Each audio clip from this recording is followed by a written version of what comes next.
compagnie de Pascal Asselin, alias Millimétrique, et à quelques jours de l'autre gala. En fait, tu es en nomination, toi, dans la catégorie album hip-hop de l'année. Tu vas te mesurer à des très grosses pointes, dont Cargo Cult, Loco Locas, Manu Militari et Rain Man. Donc, toi, pour ton album, c'est un projet spécial, en fait, qui a été un album qui a été réalisé par Claude Bégin. Nul autre que Claude Bégin. Pourquoi, en fait, tu as décidé, c'est le seul album comme hip-hop que tu as fait dans ta longue carrière. Pourquoi tu as eu l'idée de faire ça, de faire appel à Maybe Watson pour faire ça avec toi? Écoute, c'est... À très petite échelle, j'aime bien comparer ce projet-là à l'album Reggae de Gainsbourg. Gainsbourg, probablement, je sais pas, je suis pas dans sa tête, mais ça devait y tenter de faire un disque de reggae, il l'a fait.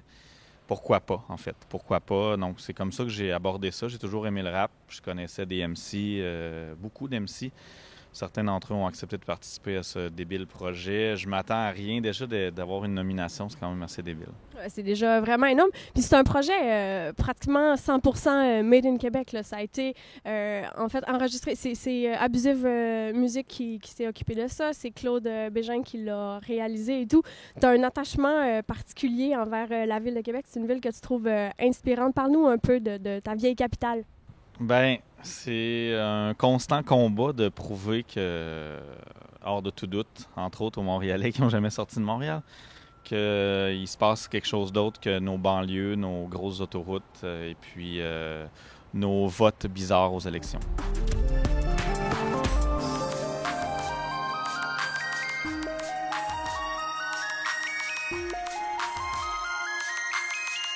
Puis pour ceux qui te connaissent un peu moins, Pascal, tu te lances dans toutes sortes de projets hétéroclites, je dirais même. Qu'est-ce qui t'attend dans la prochaine année? Tu as plein de choses sur la table. Si on veut te suivre, si on veut t'encourager, comment est-ce qu'on fait? Twitter, page Facebook, c'est les deux meilleurs endroits. Je poste des trucs pratiquement au quotidien. Qu'est-ce qui s'en vient? Un nouvel album, un 7e album, probablement en avril-mai. Ça avance super bien. Je suis en composition de ça. Une trame sonore pour un projet spécial avec la Chambre Blanche. Une exposition de maillots de vélo sérigraphiés. Ben, on me demande ce qui s'en vient. Tu as aussi un projet de musique de relaxation avec qui tu produis ça, puis comment tu as eu l'idée, comment tu en es venu à construire ce projet-là? Ben, ça ne sera pas sous le nom Millimétrique. C'est avec un collègue qui s'appelle Richard Breuil. Donc, ça va être Pascal Asselin et Richard Breuil. En fait, moi, je vends du thé aussi dans la vie.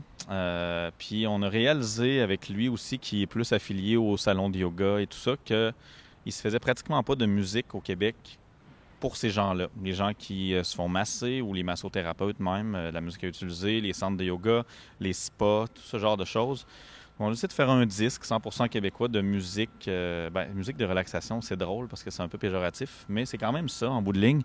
Donc, ça va être un disque d'une heure à peu près qui s'appelle Paysage sonore qui va sortir d'ici Noël parce que c'est une bonne idée de sortir un disque avant Noël pour en vendre comme cadeau de Noël.